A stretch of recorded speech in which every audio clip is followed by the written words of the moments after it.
Hello and welcome to another episode of this series, which is interview question series. In this particular video, we will look what are the frequently asked question in the Capgemini interviews for the Salesforce. Let's look at them. First is what is deletion? In the context of the database uh, cascade deleting isn't a standard term. However, it likely refers to a concept related to cascading deletes, which is functionality offered by many relation database management system, which is RDBMS like MySQL, SQL Server. Here's a breakdown of cascading deletes and how they might relate to cascade deleting. So cascade deletes. When you delete a record from a parent table, it can automatically trigger and deletion of a related record in the child table. This is achieved by setting up a foreign key relationship between the tables. The foreign key in the child table reference to primary key on the table. Cascade deleting in interposition. It's possible that cascade deleting is a misspelling of cascade deleting. In this case, it would refers to the same concept described above. When the deletion in the parent table trigger the deletion of related child record based on the specific conditions. Then is what is synchronous and asynchronous in Salesforce. So single transaction wait for the completion means one transaction when the one transaction is running, any other transaction cannot be happen. Only the second transaction in the priority will happen after the completion of the first one. But in the asynchronous apex, it is running in the background while you can work on your org, and the process will asynchronously running in the backend of your Salesforce. Second is responses. Code waits for the entire execution of to return in the synchronous apex, while in the asynchronous returns control immediately after submission. The use cases is data validation, immediate calculation in the synchronous apex, while in asynchronous apex, long running task, emails, external integration, etc. Then is performance impact, can impact UI responsiveness, and also in asynchronous apex, improve UI. Synchronous apex can impact on UI responsives, and asynchronous is improving your UI responsiveness. The more restrictive governor limit in the apex synchronous behavior, while async will have little more governor limits. Third is there is no relationship in two object and having number of records requirement to need to create master detailed relationship. How? It's not possible to directly create a master detailed relationship between two objects with no existing relationship and significant number of existing record of in Salesforce.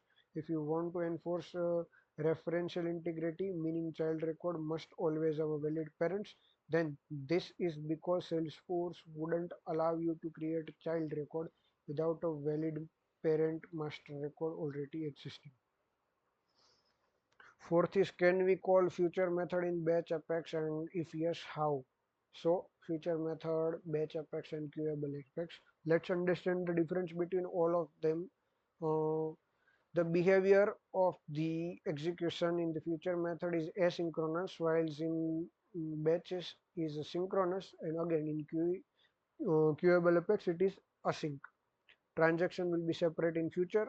Batch apex will run relying on the single transaction, and in the queuable apex separate queued job.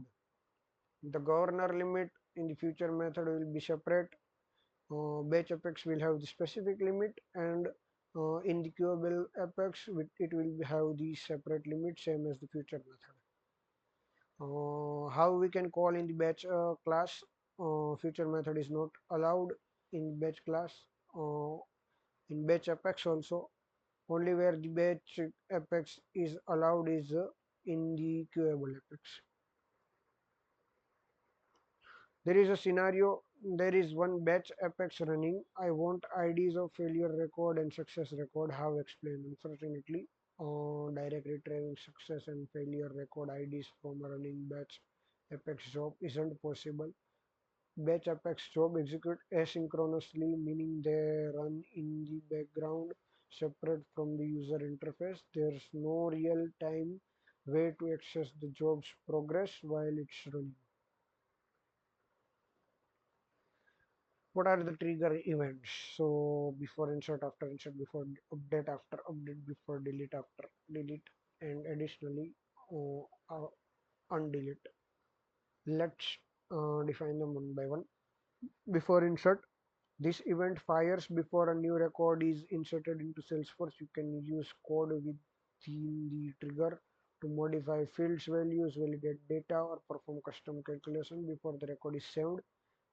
After insert, event fires after the new record is successfully inserted. You can use code here to trigger additional actions and notifications or integrate with external system based on the newly created record.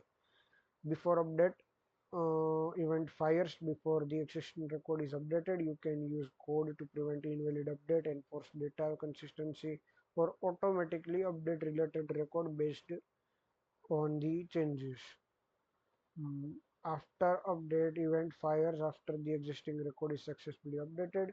You can use code here to perform post update task, send alerts, or trigger workflows. Before delete is a kind of fire event before an existing record is deleted. You can use code to prevent accidental deletion, enforce data integrity checks, or achieve related data before the record is permanently removed. In the after delete, this event fires after an existing record is successfully deleted. You can code here to perform post deletion tasks such as cleaning up related record or updating the other dependent data. And in the undeleted, this event fires when the previously deleted record is restored.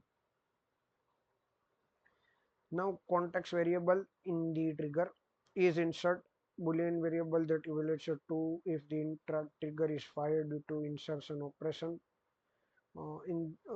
Is update boolean variable that evaluates to true if the trigger is fired due to an update operation. Is delete, so boolean variable that evaluates to true if the trigger is fired due to the delete operation. Is before, boolean variable that evaluates to true if the trigger is fired before the actual DML operation.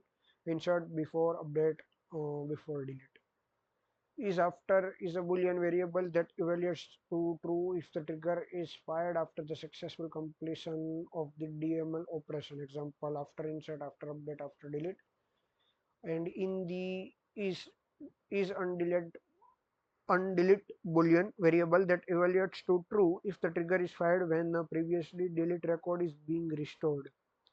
Is merged boolean variable that evaluates to true if the trigger is fired when two records are being merged into single record.